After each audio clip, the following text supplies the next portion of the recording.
কোনো ভিআইপি বা অফিসারের গাড়ি মুখ্যমন্ত্রী কনভয় ঢুকতে পারবে না, নির্দেশ দিলেন রাজ্য পুলিশের ডিজি রাজীব কুমার। বুধবার বর্ধমান থেকে ফেরার পথে মুখ্যমন্ত্রী মমতা বন্দ্যোপাধ্যায়ের কনভয়ে একটি গাড়ি ঢুকে পড়ায় বিপত্তি ঘটে। ঘটনায় মাথায় চোট পান মুখ্যমন্ত্রী। তার জেরে বৃহস্পতিবার ডিজি রাজ্যের সব পুলিশ কমিশনার ও জেলা পুলিশ সুপারকে নিয়ে বৈঠকে বলেন, কনভয়ে ডাইরেক্টরেট সিকিউরিটিজের অনুমোদন ছাড়া যত বড় ভিআইপি হন না তার পাইলট বা গাড়ি ঢোকানো যাবে না।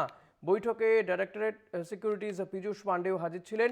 প্রধানমন্ত্রী বা মুখ্যমন্ত্রীদের যাত্রাপথ আচমকা বদল হতেই পারে, এমন পরিস্থিতির জন্য আগাম প্রস্তুতি সেরে রাখতে হবে বলেও নির্দেশ দেন রাজীব কুমার। ব্যক্তিগত আক্রমণের বদলে রাজনৈতিক দলগুলি নিজেদের মতামত কমিশনকে জানাক। লোকসভা নির্বাচনের আগে জাতীয় ভোটার দিবসে এমনটাই আবেদন জানালেন দেশের মুখ্য নির্বাচন কমিশনার। অবাধ ও শান্তিপূর্ণ নির্বাচনের লক্ষ্যে রাজনৈতিক দলগুলির কাছে দায়বদ্ধতা আশা করে নির্বাচন কমিশন। অবাধ ও শান্তিপূর্ণ নির্বাচনের লক্ষ্যে লোকসভা নির্বাচনের আগে থেকেই প্রস্তুতি শুরু করেছে নির্বাচন কমিশন। 2023 সালে দেশের 9টি রাজ্যে সাফল্যের সঙ্গে নির্বাচন পরিচালনা করেছে কমিশন। কোনো রকম হিংসার ঘটনা ঘটেনি, নির্বাচন হয়েছে শান্তিপূর্ণ। 2024 লোকসভা নির্বাচনের আগে থেকেই তাই নির্ভয়ে ভোটারদের ভোটাধিকার প্রয়োগে সব রকম প্রস্তুতি নেওয়া হয়েছে। পাশাপাশি রাজনৈতিক দলগুলিও এ বিষয়ে কমিশনকে নিজেদের মতামত জানিয়ে সহযোগিতা করুক আবেদন দেশের মুখ্য নির্বাচন কমিশনারের।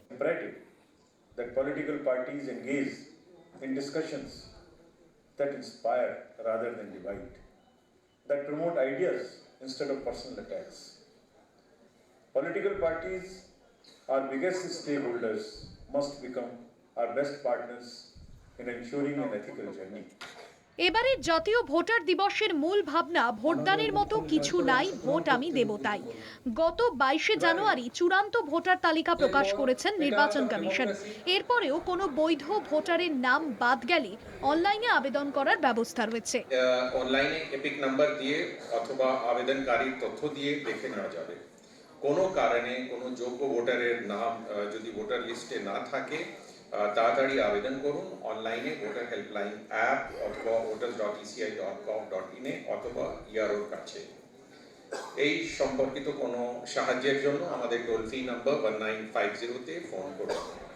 লোকসভা নির্বাচনে এ রাজ্যে 80,000-এরও বেশি ভোট গ্রহণ কেন্দ্র থাকছে। রাজ্যের 7.5 কোটি ভোটার নির্বাচনে অংশগ্রহণ করবেন। ত্রুটিমুক্ত ভোটার তালিকা এবং ভোটারদের সচেতনতার বিষয়ে জাতীয় ভোটার দিবসে পুরস্কৃত করা হয় উত্তর 24 পরগনা, হুগলি এবং পুরুলিয়ার জেলা শাসকদের। কমিশনের তরফে সচিত্র ভোটার পরিচয়পত্র তুলে দেওয়া হয় নতুন ভোটারদের হাতে। একই সঙ্গে নতুন ভোটারদের নির্বাচন প্রক্রিয়ায় অংশগ্রহণ করতে বিশেষভাবে আবেদন জানিয়েছে নির্বাচন কমিশন। ক্যামেরায় সুবীর সরকারের সঙ্গে সত্যসুন্দর ভট্টাচার্য, কলকাতা টিভি।